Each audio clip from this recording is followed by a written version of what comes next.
বন্ধুরা, সময় খুব নিষ্ঠুর হয়।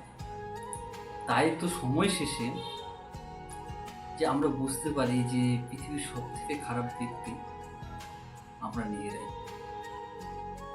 সেই জিনিসটাই আমাদের প্রিয় মানুষগুলোই আমাদেরকে অনুভব করিয়ে দেয়। আরেকটা কথা, যখনই তুমি দেখবে তোমার শত্রুর টেবিলে তোমার বন্ধু একই টেবিলে বসে চা খাচ্ছে, অর্থাৎ সে বন্ধুরূপে শত্রু। এক সময় ছুরি আর তালোয়ারের মধ্যে তর্ক হচ্ছিল, কে সবচেয়ে ভয়ানক হাতিয়ার। ঠিক তাদেরই পিছনে জিভা মুচকি হাসছিল। কারণ জিভা মনে মনে ভাবছে যে তারা দুজনে জানেই না যে সব থেকে তো ভয়ানক হাতিয়ার আমি,